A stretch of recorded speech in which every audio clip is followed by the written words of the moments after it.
Hey guys, so I asked a bit ago about if anyone would be interested in me doing a video because I've had a lot of people sending me messages asking regarding my most recent shoot back in the alley and how exactly we produced that and the idea, the concept and all that stuff.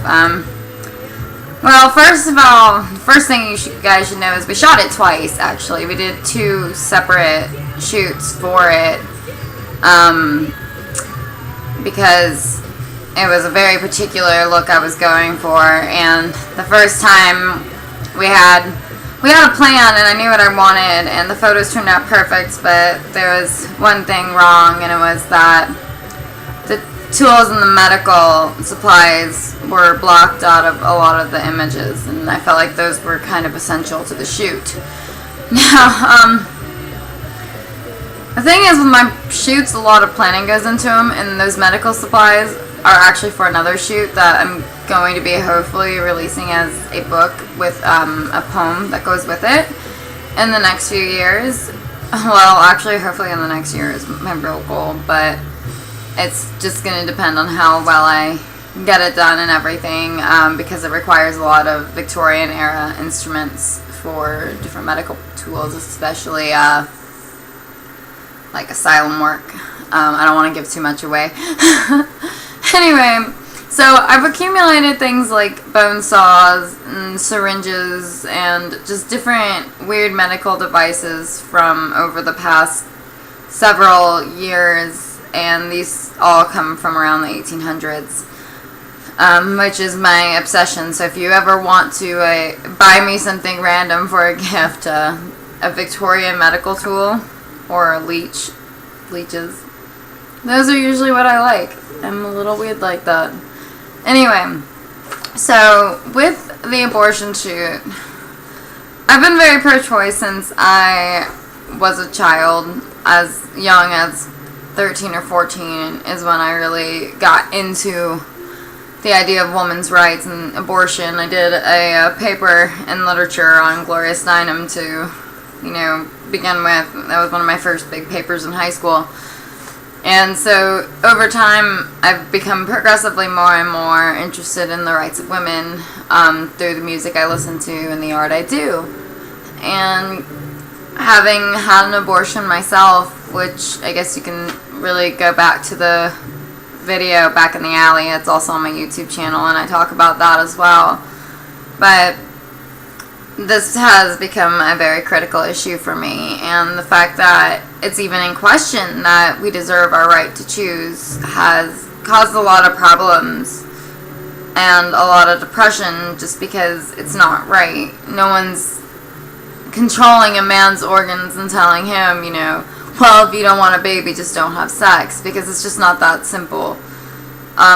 Being someone who struggles with mental illness, I don't believe it's an option to give a child into foster care or anything, because that child's going to grow up without a proper understanding of a mental disorder it can't control, and its parents may or may not believe that that's the case, that they may think they don't even need medicine. I can't prove that. Anyway, so it started just with the idea in my head that I wanted to do this symbolic shoot, just showing the struggle women go through and what we're dealing with right now and the issues that are presented to us and why we're angry, why the women marched.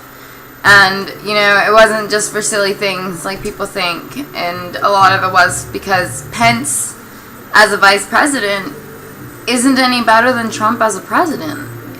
Honestly, Pence has been openly in a war with women for years, and he hasn't been kind about it. He's passed laws in different jurisdictions in his home state that have just caused a lot of pain for women, and it's not right. And now that he's in an office where he can control an even larger extent of the world and our nation, I felt like it was important to speak out, and which better way to really show anything than through an image. Because I can blab on about facts all day and no one's going to give a shit, no one's going to listen to it, because I read pro-life websites, and holy shit, guys, there's no facts on any of those. I was in shock. And I don't believe in the misconceptions people are offering. I think it's fucked up that you wouldn't even learn about something first. But anyway, so when I started the shoot, it was always supposed to have exactly what you saw in the image. Lots of blood. And initially, I drew out a book kind of look with like the pose and everything, and that was my first drawing when I first created it. I know it's brilliant, but that's pretty much how I draw the shit out. I cannot draw. You're lucky it's not a stick figure. Like, I tried. My intent was I wanted a Jesus-like stance, almost to show like a crucifixion of women's rights, and I wanted it to impact people. I wanted it to be obvious, and you know, a lot of us women who have gone through that, who have had that experience, we were chastised and, you know, told we were murderers and baby killers, whores, sluts, and people continue to say that. And there are women out there who do it because it's medically necessary. There are women who do it because it's financially necessary. And, I mean, really, it's none of your fucking business what's necessary about it. But because of the current hold that America is under, I felt like art is my only way to really express what I'm feeling and what I see. So when I heard about the different laws that they were hoping to pass against women and against our right to choose, and some already being passed in certain states, I just wanted to create something as a beacon for women who have also been through it and who understand the necessity of it, and that it's not just some silly choice that we make. So I got a hold of my friend William Catherine, and we discussed the entire shoot, and I just let him know, you know, this is what I'm looking for, it's what I'm going for, and I knew what I wanted with the lighting. I wasn't sure how to produce it, and same with the editing. It was a difficult shoot to really try and muster up. It was fucking freezing too. The first time was a little less cold, but the second time was horrible. My feet were like drenched in blood. Fake blood, but like they were drenched and they were like ice cold. I couldn't get them warm, and like I was like trying not to shake while holding that pose, which was not an easy pose. If you've ever tried to stand like Jesus, like holy shit, guys, trying to do that in a long like standing thing, trying to make sure you get it all. I had to keep dropping my arms because I had them up like this with the hangers, my back arched and pushed forward, my head up, sometimes down, depending on what I was trying to go for. I was trying to try a few different angles to see. But it was, and then I had my feet, they were crossed. I guess I can kind of show you what was going on there. If I, hey Alfred, he's chilling. But I can kind of show you exactly what I was doing. Sorry about all my cords, but it was a pose that, and then of course the arms. And I was more up on my tiptoes than anything. And it was not an easy thing to do, you know. First of all, I had coat hangers all over me and blood all over me, so I was cold as fuck. And then I was trying to figure out, I wanted to get the medicine labels to show better. Unfortunately, you know, you kind of have to zoom in, but I feel like you could tell what they were until you get the point. But on the labels I had written things like pennyroyal and laudanum, opium. Actually, that was a real label on this bottle. Some of them, like a lot of those bottles were actual antique bottles. But turpentine and things like that they used commonly in back alley abortion clinics, or in some cases not even a clinic, in the alley. We actually used an old abandoned house to do that, and I would have liked to use an alley, but I didn't really want to get like in trouble for graffiti or anything. And not only that, but I think it would have been hard to get the right shot if people could walk by and like find us. So we went to a creepy old house that's like falling in, and there was just the perfect room. It was just this like, it was almost like a hallway space, like a large one, but it was weird. I guess it was like the foyer maybe, but it was right. You walk inside and then you go to another short little hallway where there's a bunch of rooms leading off of it, but that's what we used. And it was perfect because we had the proper space and everything that I felt we needed. So, probably around like $2,000 in medical tools later. I had enough already to do the shoot, so that was really cool, which was also a little weird, but you can never have too many Victorian medical tools, that's my opinion. But the idea of the shoot was to just show back alley abortions and how they endanger women, the pain, and if you notice the blood that I had poured awesomely all over my thighs, which I was actually kind of thinking Facebook was going to get on to me about that.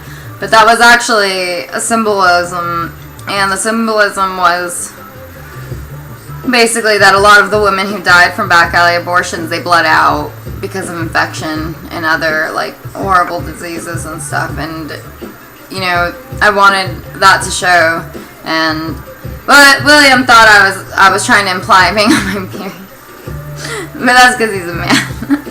But no. It was actually an implication of women who often bleed out during abortions and the bloody reality that is getting a back alley abortion. There's no safety to it. So by persecuting women in an attempt to save life, you're actually causing more deaths and more lives, because outlawing abortion doesn't end anything. It doesn't stop abortion. People will still get abortions. You can look at statistics in countries where it is illegal and it's still horrible, and the kids who don't get aborted are dying from starvation and diseases. And personally, I don't find you pro-life if that's your decision, but that's cool with you, whatever. But basically, I just wanted to make a video to kind of go over everything that was going on and what was going through our minds as we made this. And the funny thing is, as an artist, I always have an image in my brain, and trying to create it and make it into a reality is the most difficult thing I've ever tried, because sometimes it doesn't turn out perfect like you want it. And like the first time we had to shoot it, and I decided they weren't good enough, and William said, okay, well, we can reshoot it. So I decided to go through the trouble of having Sharpie that won't come off all over me, and blood all over me for the second time in the past few weeks, because I wanted to bring you guys something really meaningful, and that's the direction I want to take my art next, because that's where I used to be, and I think through art we can have more power than people think. So if you guys have any questions or anything, I'm about to do an Ask Me Anything coming up in the next day, maybe night. It depends if I sleep, whatever. But thank you guys for watching, and I appreciate everything.